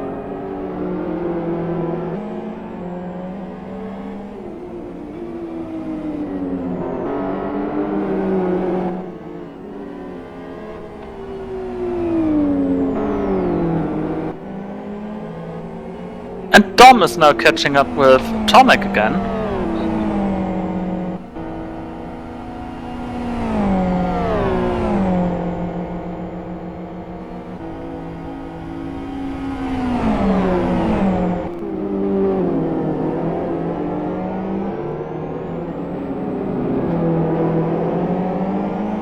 Passing the fast and crazy car.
Going now with a red clutch, but with tons of space behind them, over 4 seconds the lead.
So coming up toward 2 hours gone at South City, Conquest Racing leading at the moment in GT1. And it's all about how quickly, if at all, can Metro Vortex get back up to them. Team Virus leading in GT2. Pretty comfortably now, Thilo, aren't they? Pretty comfortably. They have 36 seconds after just about 1 hour and 45 minutes of racing.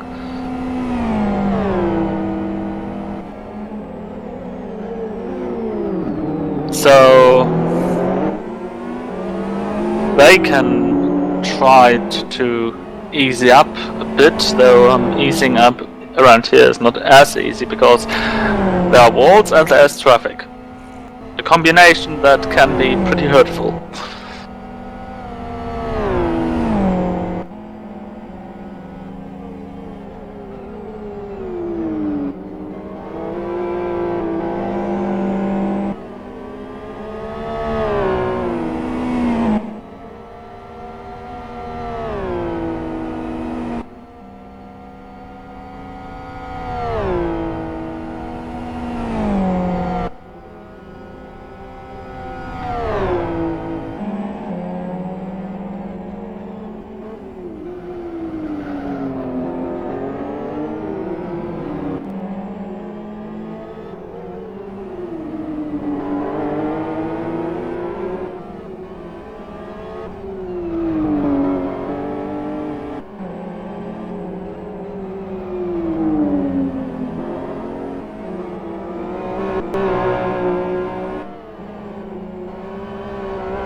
Second period of pit stops should follow in about 10 minutes.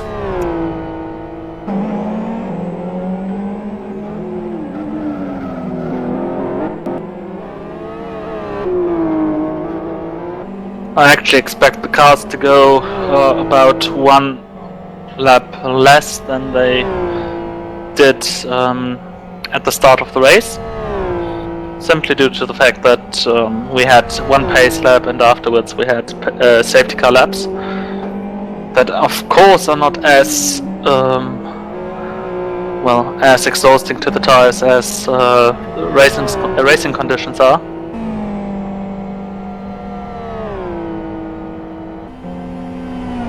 From the one or the other time we see some some of the other competitors spy into the server, stay there for 10-15 seconds and then jump off it again. We saw it by Christian Kistner, by his teammate Marcus Blom, or also by Dennis Lind.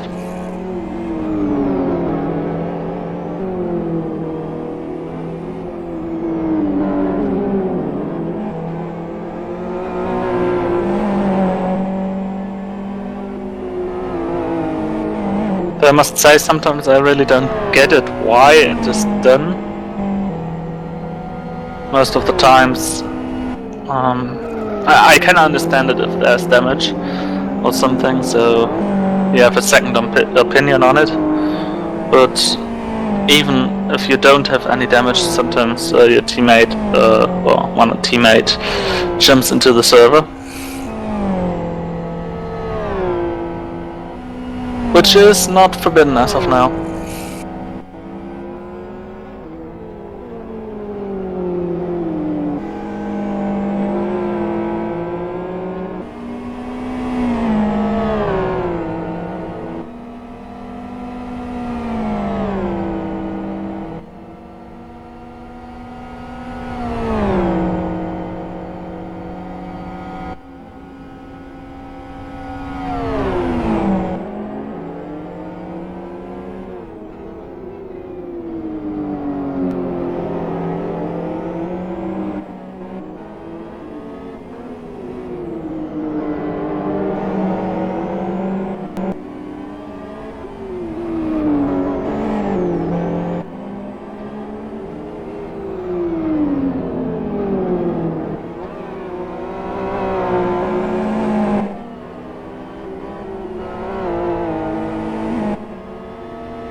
Trying to search the World Wide Web about informations from the teams they might have shared on Twitter or on Facebook. Yeah, Virus has a Twitter account, Genuine Racing has a Twitter account. The Genuine Racing one just said, good evening race fans, tonight we're heading to South City where Genuine Racing cars will fight for the top places in GT1. 6 hours of South City it is, our squad tonight, and then they have the list of their squads. They started in P4 and P6, then currently in P3 and P7. So over the team, no change. The one squad lost a place, the other one gained a place.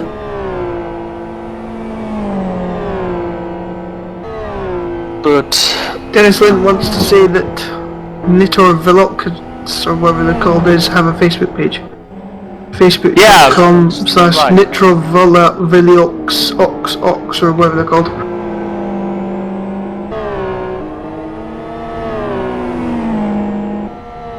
She isn't working. Currently, yeah, the Facebook page works. I have it. It currently has 16 likes. It's pretty new. I mean, the team started in November, so a quick look at it. It says Nitro Velox consists of a small group of racers in the game LFS.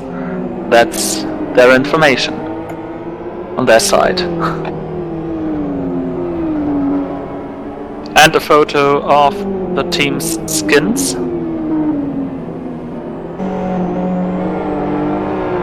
And that's it so far.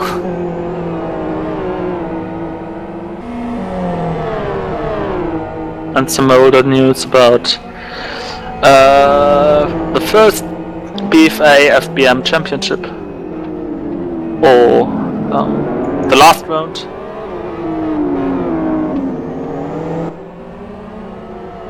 Of the championship.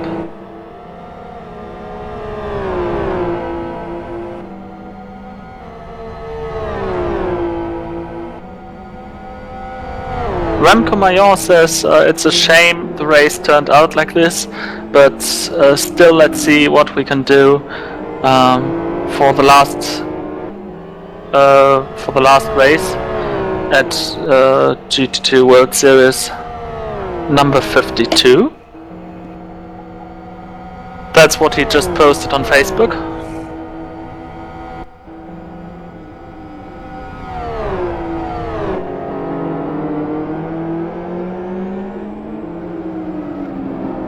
The gap between Goik and Nojic is staying at around 3.5 seconds.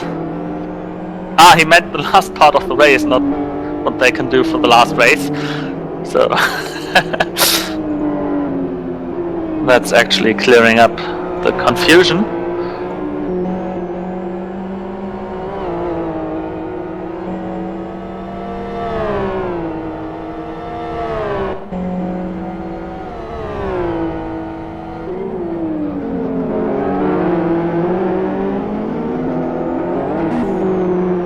Somebody having problems in turn number 2 with lag.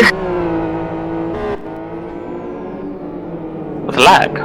Yeah, somebody was lagging quite badly there. Tell you something though, Goik is really holding back Nojek just now. He's really doing a superb job at the moment, don't you think, Thilo? Yeah. He's pretty much matching the lap types of Nojek. And so far it doesn't look like there is any consistency problem or whatsoever for the Conquest car. There was a point in time, not that long, well, it is actually quite a long time ago now I think about it. I was going to say, no, it's not that long time ago, but it is actually. About 2009, 2010, if you gave Conquest Racing the smallest sniff of victory, it's like they would step it up a gear and they would just suddenly turn into this, you know, this machine of winning, and that's what they did in IGTC in 2010, and that's what so far Goik is doing just now. He's just upping his game ever so quietly. Now he's up in the lead, that's where he wants to be, and now he's making it very, very hard for Ojek to catch him. Yeah, and don't forget that very car is currently the championship leader. Oh, well that makes sense then. So yeah, it makes sense, and I think they are a pretty good contender to win this all after the final 2 rounds. Again, we've got a 12-hour race ahead, and we've got a 24-hour race ahead. But if they keep it up the way they do, then I think they are in a pretty good position.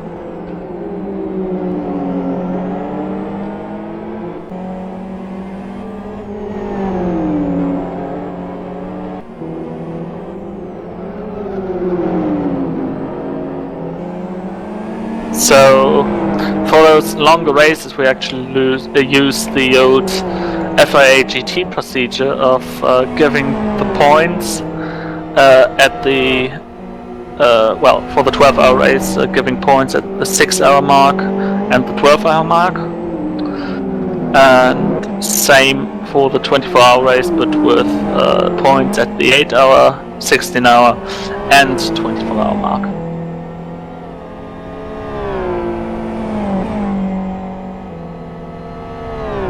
and just half points for each of those mid-race points. So in total, if you are dominating it all out, you get double points at the 24-hour race and regular points at the 12-hour race. Sorry. The car going very slowly. Sorry, Thilo. The car going extremely slowly. Why is it going slowly? It's number 61, and it's world. What they call it again? World World-class lines. World-class lines. World-class lines. For some reason, going extremely slowly.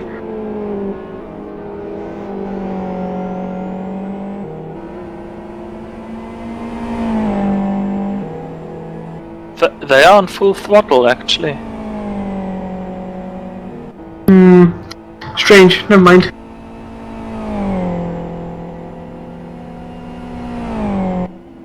But in a way, you have to be right, because they caused yellow flags earlier. But now it seems to be alright again. I mean, alright for GT2 machinery in LFS.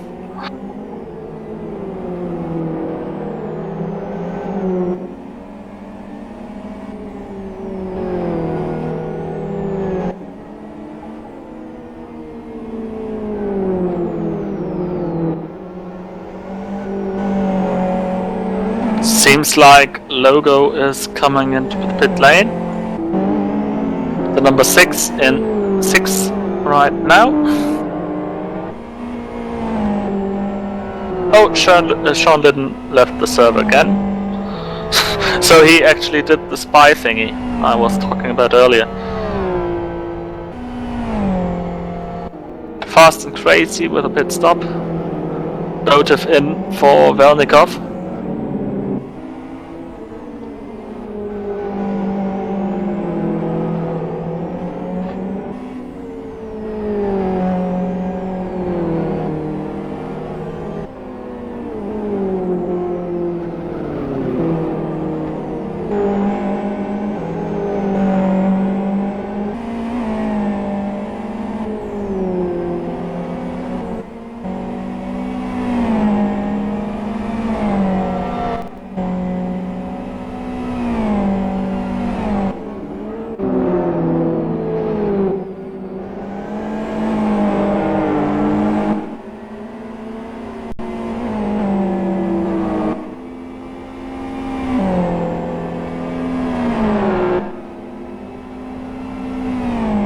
A bunch of GT2 cars are now actually pitting. Second place Mikola is now in, who had this contact earlier with Nita Velox.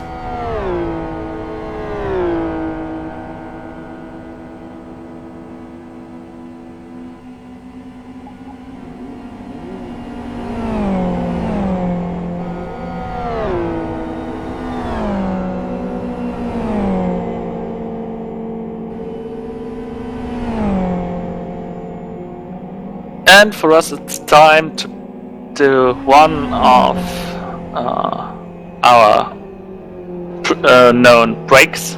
We'll be back in a few seconds, then back with live pictures from South City, 6-hour race, GT2, GT World Series, sorry. Goodbye!